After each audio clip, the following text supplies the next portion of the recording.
Good morning, friends. Welcome to online study in Sri Digamar Institute of Technology, Dosa.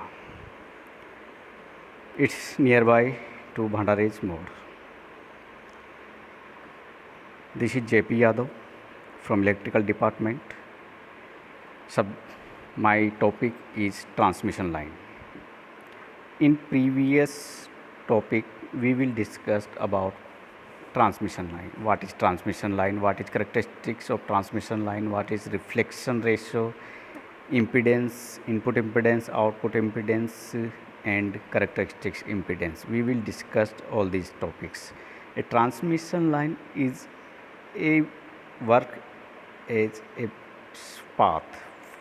It's provide a path for signal transmission from one place to another place. A signal are not lost in path, so it's provide a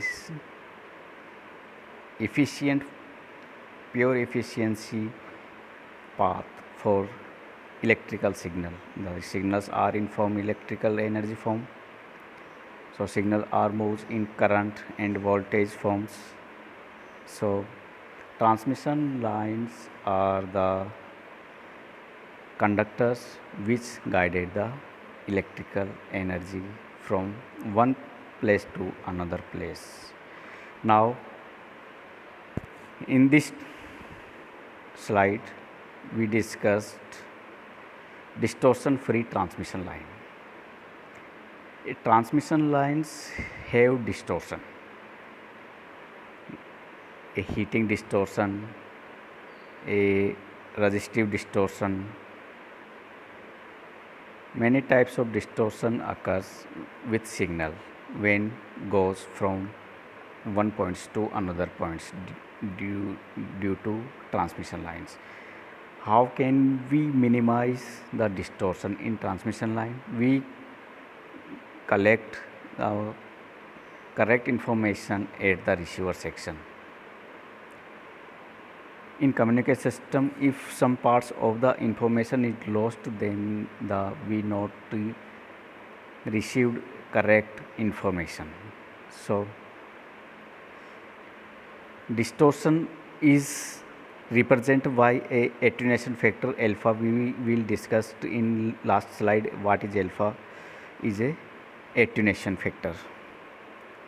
The alpha is depends upon frequency, because signals are depends on frequency, and attenuation is depends also on frequency. So different frequency signals have different attenuation, different loss. The signal is amplified by using some amplifier circuit. It is because transmission line is used for different frequencies. So if attenuation factor depends upon frequency, okay,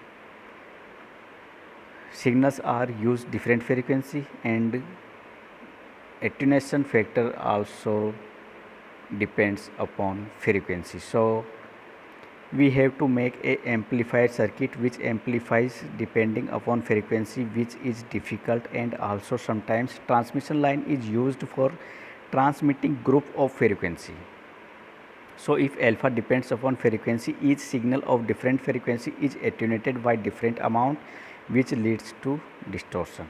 Okay, when we send different information with different frequency, then attenuation occurs with fixed amount, with fixed signal. Different frequency are sent, but attenuate the frequency signal at a fixed amount, which is attenuation. So an attempt is made by varying L.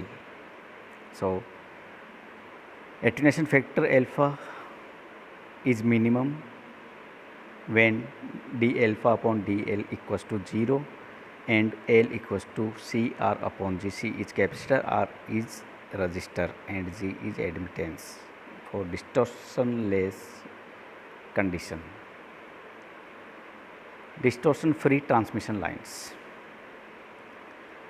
In distortion free transmission line, the attenuation factor alpha equals to root RG. Alpha is depend upon under root resistor and admittance value, and beta factor also depends upon capacitor, resistor and admittance value. Under these conditions, attenuation distortion is completely eliminated because there is no frequency component in expression. Underground cables have usually large value of R. Because of small diameter of conductor are used in communication section, the resistors value are more, and a small portion of conductor are used in large value of resistors. So ground cables are have large resistors value and a small conductor value.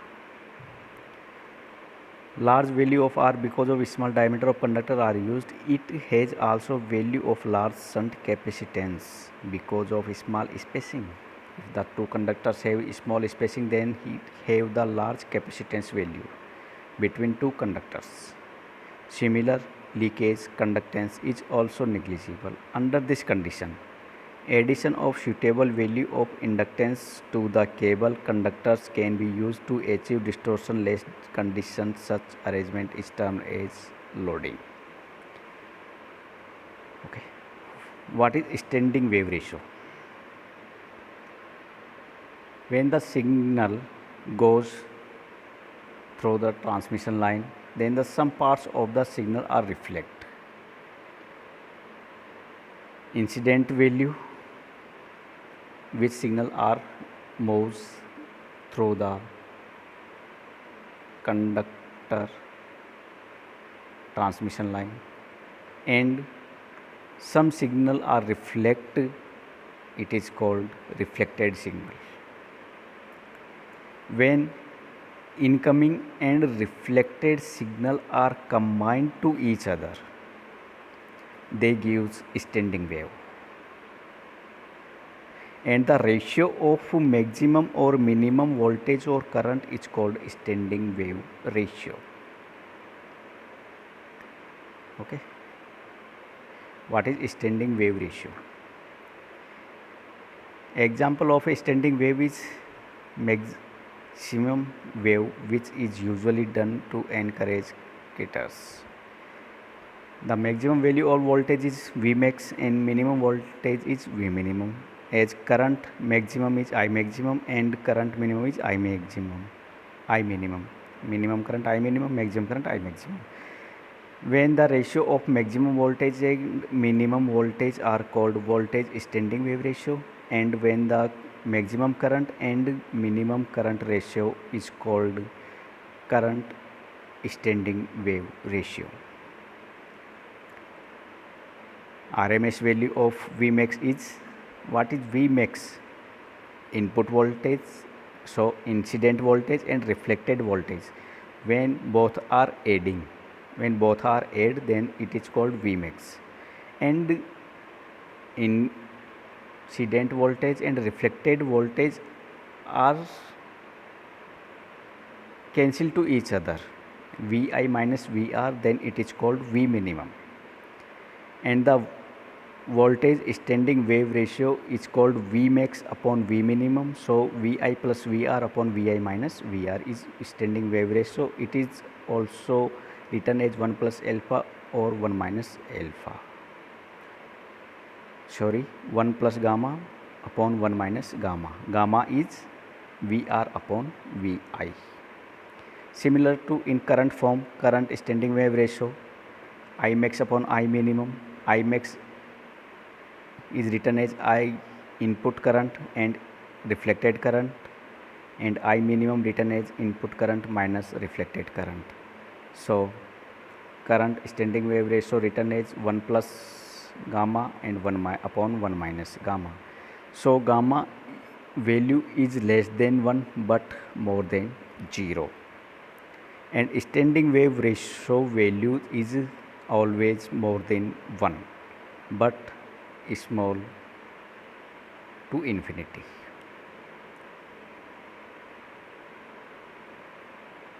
Standing wave ratio. When there is a reflection, there is sometimes add or subtract depend upon the phase difference between incident and reflected waves. When voltage is add or when the voltage is subtract in reflection standing wave, it depends upon the phase frequency, phase difference of the signal. I minimum equals to Vi minus Vr upon Z node and I maximum equals to Vi plus Vr upon Z node. So maximum impedance occur at voltage maximum and current minimum. So maximum impedance is written as Vmax upon I minimum and minimum impedance is written as V minimum upon I max. So Vi plus Vr upon Vi minus Vr. No. Vi plus Vr upon I input minus I reflection. And Z minimum is written as Vi minus Vr upon I input plus I reflection. So we calculate the impedance in form of reflection standing wave. What is impedance matching? When load impedance is equal to the characteristics impedance, then there will be no reflection. How can we remove the reflection? We remove the reflection by impedance matching. When input impedance and characteristics impedance, output current and input current, okay, impedance we discussed in previous slides, input impedance and characteristics impedance we calculate, and both are equal, then the reflection is minimum. Impedance matching, we can match the impedance by following methods. First, quarter wave transformer. Second, stub matching. Stub matching are two types: single stub matching, double stub matching. What is quarter wave transformer? Consider an antenna, the signal that is to be transmitted. Consider an antenna. The signal that is to be transmitted is given by a transmission line. Let the signal wavelength be lambda by 2, then the length of the transmission line is lambda by 4. It depends upon the wavelength of the signal. When the wavelength of the signal is lambda by 2, then the transmission line length is lambda by 4. Then the matching of impedance is complete. What is stub matching? We have seen that a section of transmission line can be used as a matching section by inserting them between source and load. It is also possible to connect section of open or short circuit line called stub in shunt with the main line at some point or point to effect impedance matching. This is called as stub matching. When the transmission line are matching, when both are transmission line matched by a conductor, then it is called stub matching. Thanks to all. Thank you.